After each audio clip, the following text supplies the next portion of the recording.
Deepali बालविश्व Marathi baby world मध्ये सर्वांचं मनापासून स्वागत। वाढतं ऊन आणि सूर्याची प्रखरता पाहता उष्णता पाहता आपल्याला नेहमी अशी शंका येते की आपलं बाळ पुरेशा प्रमाणामध्ये पाणी पित आहे ना, बाळाला पाण्याची कमतरता तर होत नाही ना, म्हणजेच बाळामध्ये डिहायड्रेशन तर होत नाही ना, किंवा ही जी वाढती उष्णता आहे यापासून बाळाचं प्रोटेक्शन करण्यासाठी बाळाला नेमकं किती प्रमाणामध्ये पाण्याची आवश्यकता आहे।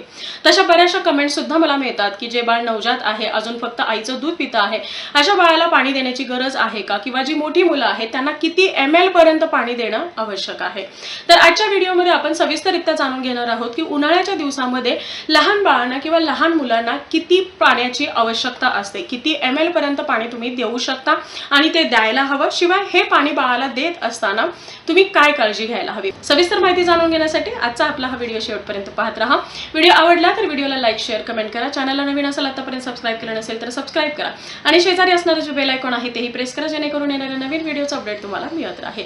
वळूया आपल्या आजच्या टॉपिककडे। बाळाला पाण्याची रिक्वायरमेंट किती आहे हे जाणून घेण्याआधी आपण हे पाहूया की बाळाला पाणी देत असताना तुम्हाला काय काळजी घ्यायची आहे। सगळ्यात पहिली आणि महत्त्वाची गोष्ट, बाळ जोपर्यंत 2 वर्षाचा होत नाही तोपर्यंत तरी ॲटलिस्ट तुम्हाला बाळाला बॉईल करून थंड केलेलं पाणी किंवा जे आरोचं पाणी आहे ते बाळाला द्यायचं आहे, जेणेकरून काही एक्स्ट्रा इन्फेक्शन बाळाला होणार नाही, किंवा जर हार्ड वॉटर आहे तर त्याचा परिणाम बाळावरती होणार नाही, किंवा बाळाच्या किडनीसाठी सुद्धा ते सेफ राहील। उन्हाळ्याच्या दिवसामध्ये असू द्या किंवा कोणत्याही ऋतूमध्ये बाळाला फ्रीजमध्ये ठेवलेलं किंवा अति थंड पाणी तुम्हाला बाळाला द्यायचं नाही। दुसरी गोष्ट म्हणजे बाळाला जेवणापूर्वी लगेचच किंवा जेवण झाल्यानंतर लगेचच तुम्हाला पाणी द्यायचं नाही। जर तुम्ही जेवणाच्या अगोदर किंवा जेवण झाल्यानंतर लगेचच पाणी बाळाला देत असाल तर बाळाच्या डायजेशनवरती एक्स्ट्रा प्रेशर येतं, बाळाची डायजेस्टिव्ह सिस्टीम आहे ही मंदावते, ज्या कारणामुळे बाळाला भूक ही व्यवस्थित लागत नाही, शिवाय बाळाने जे काही खाल्लेलं आहे हे बाळाच्या व्यवस्थित अंगी लागत नाही। त्यामुळे जेवणापूर्वी किमान अर्धा तास आणि जेवणानंतर किमान अर्धा तासानंतर तुम्हाला बाळाला पाणी द्यायचं आहे। बाळ जर डिमांड करत असेल तर अगदी 1-2 घोट तुम्ही पाणी देऊ शकता, पण बाळाला पोटभर पाणी एकाच वेळी जेवल्यानंतर किंवा जेवणापूर्वी हे द्यायचं नाही। दुसरी महत्त्वाची गोष्ट म्हणजे उन्हाळ्याच्या दिवसामध्ये नॉर्मली बाळ जर बाहेरून खेळून आला असेल, दमला असेल किंवा उन्हातून तुम्ही जाऊन आलेला आहे, अशा वेळी घरात आल्याबरोबर बाळाला थंड पाणी किंवा नॉर्मल का पाणी असेल ना, पण बाळाला लगेचच पाणी तुम्हाला द्यायचं नाही। बाळ जेव्हा ग्राउंडवर खेळत असतो, दमलेला असतो, खूप जास्त घाम आलेला असतो, बॉडीचं टेम्परेचर वाढलेलं असतं आणि अशा दरम्यान बाळाने जर लगेच पाणी पिलं किंवा बाहेर उन्हातून जाऊन घरी आल्यानंतर बाळाने लगेच पाणी पिलं तर जे बॉडीचं टेम्परेचर आहे हे सडन कमी होतं आणि ज्या कारणामुळे हा जो काही सडन टेम्परेचरचा डिफरन्स आहे किंवा सडन टेम्परेचर मध्ये जो झालेला बदल आहे या बदलामुळे बाळाला हीट स्ट्रोक येऊ शकतो किंवा बाळाला सर्दी कफ खोकला होऊ शकतो आणि बाळाचं आरोग्य हे बिघडू शकतं। त्यामुळे अगोदर जेव्हा बाळ खेळून येतो किंवा बाहेरून येतो तर त्यावेळी बॉडीचं टेम्परेचर हे नॉर्मल होऊ द्या, रेग्युलेट होऊ द्या आणि त्यानंतर तुम्हाला बाळाला पाणी हे द्यायचं आहे। त्यानंतरची पुढची गोष्ट म्हणजे तुम्हाला एकाच वेळी बाळाला भरपूर असं पाणी द्यायचं नाही, थोड्या वेळाने तुम्हाला बाळाला पाणी ऑफर करत राहायचं आहे, थोड्या वेळाने बाळाने थोडं पाणी पिणं हे आवश्यक असतं। या व्यतिरिक्त काही मुलं हे पाणी प्यायला बघत नाहीत किंवा त्यांना पाणी पिणं ही गोष्टच आवडत नाही, तर अशा वेळी पालकांनी वेगवेगळ्या पद्धतीने बाळाला पाणी पिण्यासाठी प्रेरित करणं गरजेचं आहे। म्हणजे जर बाळाला फ्लेवर्ड वॉटर आवडत असेल तर पाण्यामध्ये थोडंसं तुम्ही लिंबू पिळून देऊ शकता किंवा पुदिन्याचं पाणी बनवू शकता किंवा कोकम सरबत आहे त्यामध्ये त्या स्वरूपामध्ये तुम्ही बाळाला पाणी देऊ शकता, जिऱ्याचं पाणी देऊ शकता, ओव्याचं पाणी देऊ शकता।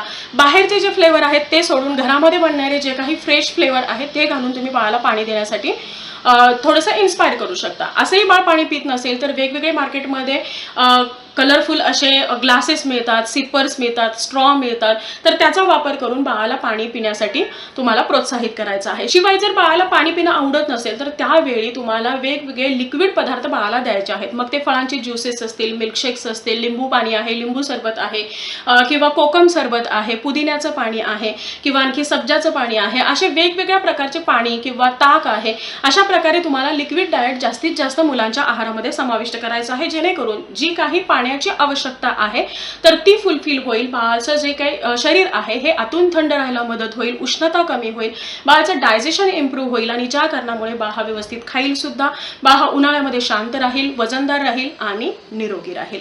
यानंतर आपण जाणून घेऊया की कोणत्या वयामध्ये बाळाला किती प्रमाणामध्ये पाण्याची आवश्यकता असते। जे बाळ फक्त आईचं दूध पित आहे किंवा फॉर्म्युला मिल्क पित आहे अशा बाळाला तुम्हाला एक्स्ट्रा पाणी देण्याची गरज पडत नाही, जरी उन्हाळा असेल तरी सुद्धा। आईच्या दुधामध्ये ऑलरेडी पाण्याचं प्रमाण असतं की जे बाळाला पुरेसं असतं.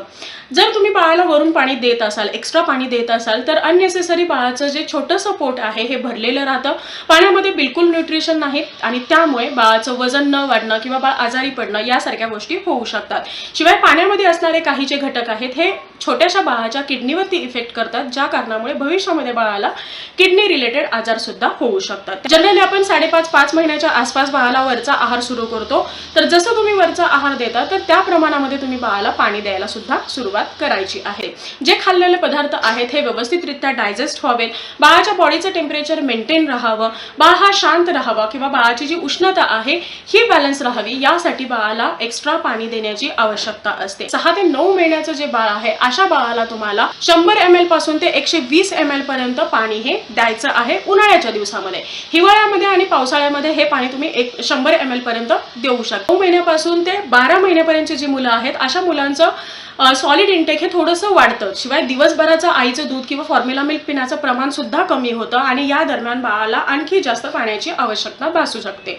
आणि अशा वेळी उन्हाळ्यामध्ये तुम्हाला 1 वर्षापर्यंत, 9 महिन्यापासून ते 1 वर्षापर्यंतचं जे बाळ आहे अशा बाळाला 200 ml पर्यंत पाणी हे द्यायचं आहे. त्यापेक्षा जी मोठी मुलं आहेत म्हणजेच 12 महिन्यापासून ते 3 वर्षापर्यंतची जी मुलं आहेत अशा मुलांना तुम्हाला 300 ते 400 ml पर्यंत पाणी हे दिवसभरामध्ये द्यायचं आहे. आणि त्यापेक्षा जी मोठी मुलं आहेत, 3 वर्षापेक्षा जे मोठे बाळ आहे त्याला तहान लागलेली समजते किंवा तो पाण्याची डिमांड करत असतो. शिवाय त्याचं सॉलिड इंटेक हे खूप जास्त असतं आणि अशा दरम्यान बाळाला थोडी जास्त म्हणजेच 500 ml पेक्षा सुद्धा जास्त पाण्याची रिक्वायरमेंट असू शकते. तर या काही गोष्टी होत्या उन्हाळ्याच्या दिवसामध्ये लहान बाळांना किंवा लहान मुलांना पाणी देण्याबाबत. सो आय होप आजचा व्हिडिओ तुम्हाला आवडला असेल आणि हेल्पफुल ठरला असेल. Thank you so much for watching this video. Bye, see you soon with new topic.